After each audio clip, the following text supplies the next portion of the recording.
Selamat datang di kelas TI 2204, proses manufaktur. Pada kesempatan pertama ini sekaligus untuk memulai rangkaian perkuliahan, pada sesi awal ini kami akan mencoba memaparkan mengenai dasar proses manufaktur, yang mana akan kami berikan dalam dua video yang berbeda. Pada kesempatan ini kita akan mencoba membahas apa itu manufaktur. Sebelum kita masuk ke definisinya, ada baiknya kita agak sedikit flashback mengenai apa itu siklus manufaktur. Mungkin juga sudah pernah disampaikan di kuliah yang lain, tetapi yang harus kita pahami adalah di sini adalah lingkup pembelajaran kita selama uh, sampai dengan tahun keempat. Pada kesempatan ini kita khusus akan membahas mengenai perancangan proses, ya, yang mana di sini sebetulnya kita berkaitan dengan banyak sekali aktivitas lain di dalam satu siklus.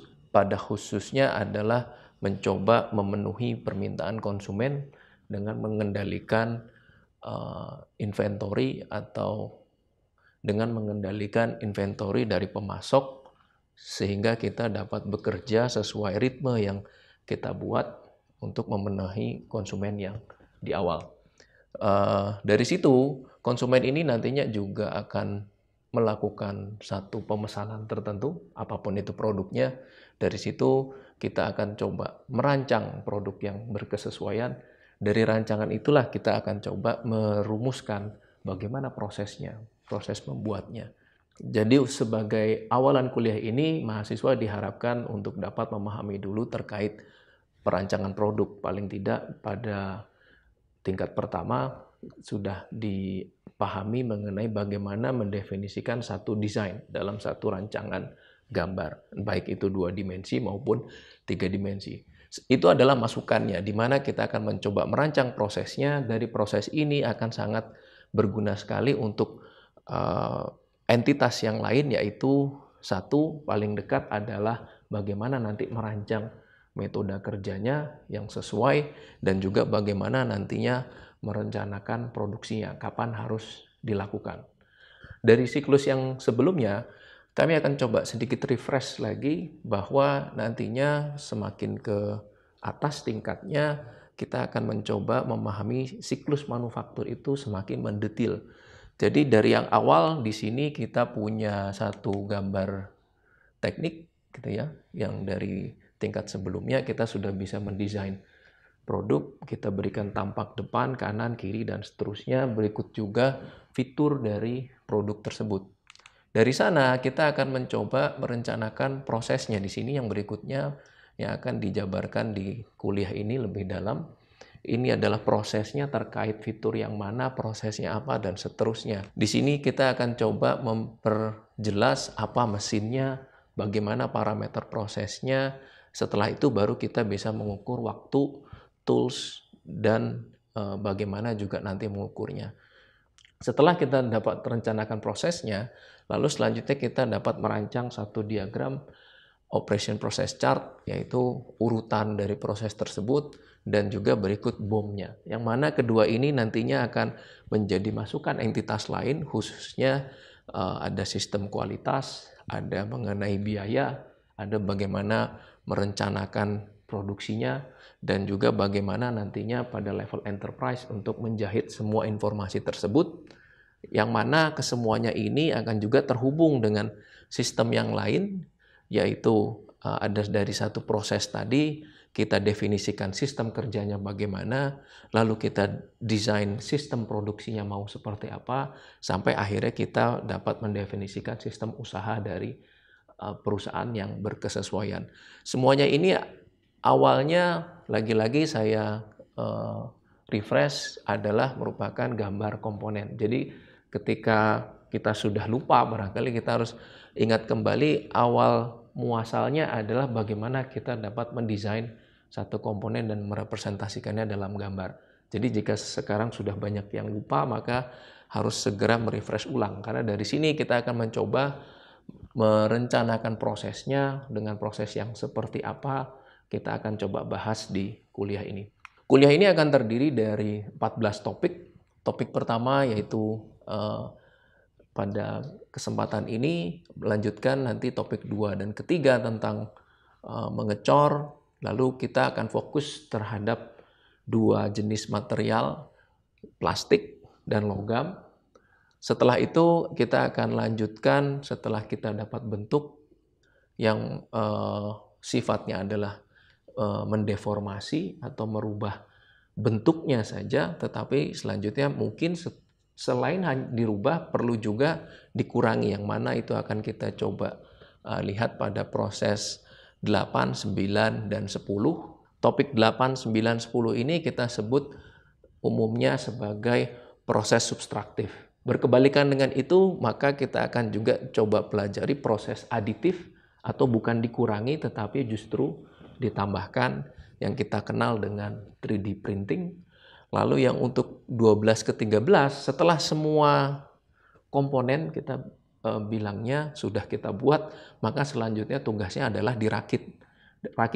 Cara merakit di sini kami coba fokuskan terhadap 2 bentuk yang paling populer, yaitu pengelasan dan mengencangkan dengan metode mekanik. Di akhir kita akan coba berikan bagaimana nantinya kita mempertimbangkan ekonomi dan rancangannya setelah kita ketahui beragam proses sebelumnya. Selanjutnya kita masuk ke bagian berikutnya untuk memahami apa itu sebetulnya manufaktur. Ini adalah contoh barangkali produk yang sangat sophisticated, yaitu pesawat di sini yang diproduksi oleh PT DI. Ada yang basisnya baling-baling dan ada yang basisnya jet, dan juga kita punya pengembangan lain dalam bentuk yang kita sebut helikopter. Ini adalah contoh produk manufaktur. Lalu berikutnya juga kita coba lihat di sini adalah contoh yang satu lini produksi ya untuk merancang satu IC integrated circuit dengan memanfaatkan lengan robot. Ya, di sini robot ini bertugas memindahkan atau yang kita kenal dengan material handling terhadap silikon wafer yang ada di sirkuit. Lalu berikutnya lagi kita juga bisa lihat makin ke era sekarang ini perangkat elektronik sudah masif sekali, banyak gitu ya, mudah kita temukan. Bagaimana cara membuat boardnya untuk memenuhi target pasar tadi juga kalau berbantuan hanya proses tradisional dengan menyolder oleh manusia, operator pada umumnya tidak akan bisa terkejar. Dengan demikian, di dalam perusahaan elektronik yang umum sekarang sudah juga melibatkan robot untuk meletakkan dan juga melakukan penyolderan.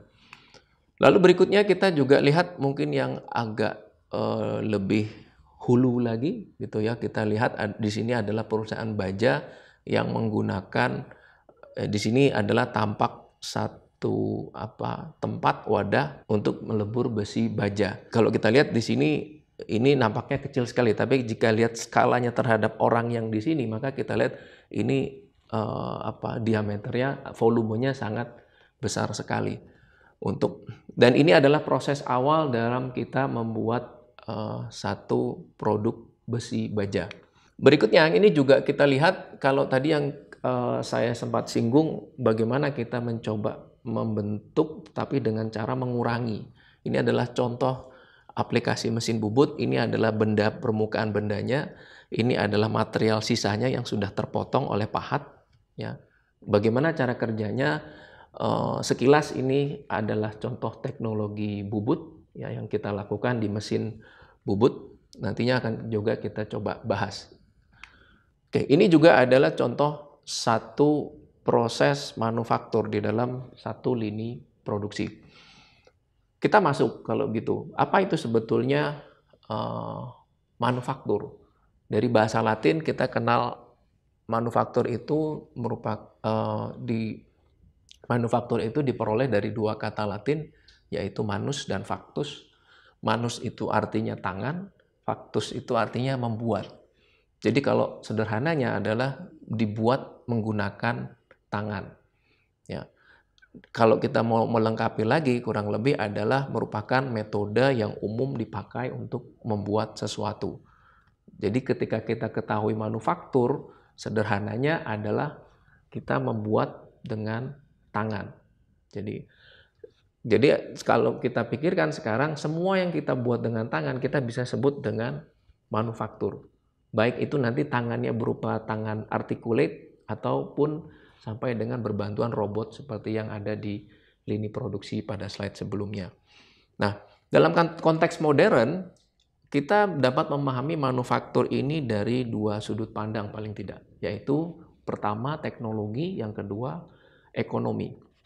Dari sudut pandang teknologi, sederhananya jika kita definisikan manufaktur ini adalah satu aplikasi proses fisika atau kimia untuk mengubah bentuk atau struktur suatu material dalam membuat komponen atau produk.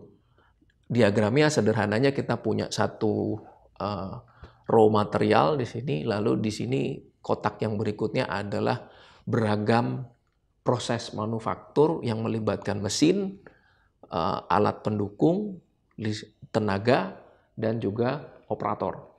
Lalu setelah itu, setelah kita dapat lakukan prosesnya, maka kita akan mendapatkan produk jadinya, dan secara alamiah juga kita bisa mendapatkan scrap atau waste-nya. Jadi ini adalah definisi manufaktur dari sudut pandang teknologi.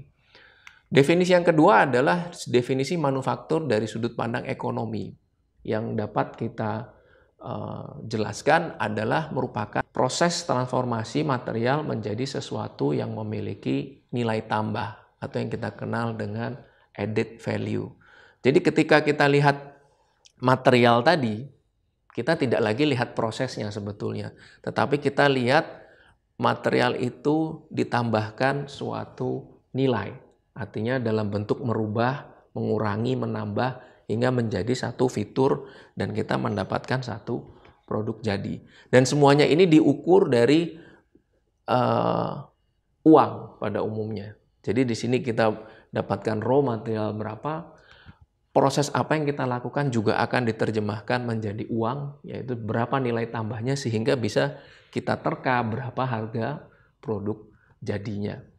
Dari sini, ini adalah dua definisi yang paling tidak kita perlu ingat, yaitu kita perlu memandang dari dua sisi. Kadang-kala dari dua sudut pandang, misalkan teknik mesin itu atau teknik fisika yang juga terlibat khususnya dalam dunia manufaktur, itu hanya melihat mungkin dari kebanyakan dari sisi teknologinya.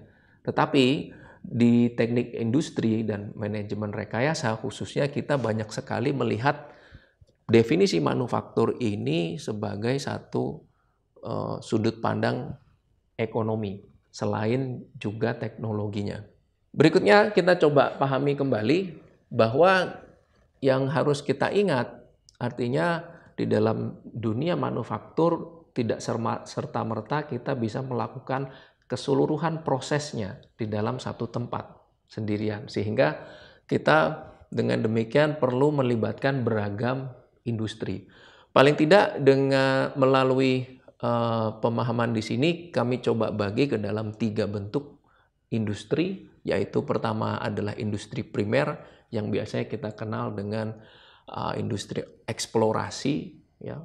Intinya dari alam kita coba ambil yang mana contohnya adalah pertanian, perkebunan, pertambangan, dan seluruhnya yang berhubungan langsung dengan alam. Berikutnya dari sana tidak semerta-merta bisa langsung kita pakai. Artinya dari petani mungkin setelah kita dapat satu gabah itu juga tidak bisa diapa-apakan, gitu ya. Lalu dari tambang juga demikian, kita dapat besi, biji besi itu juga tidak bisa kita pakai langsung di industri lainnya.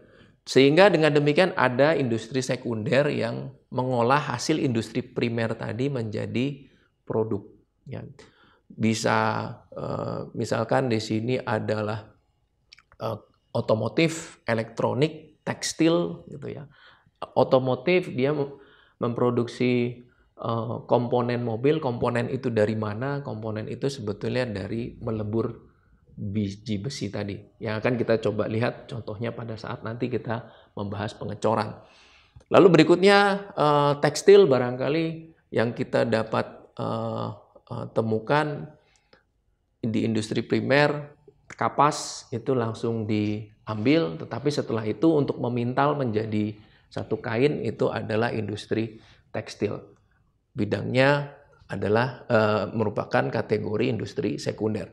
Lalu berikutnya yang setelah kita produksi pun juga ini tidak semerta-merta bisa langsung diterima konsumen.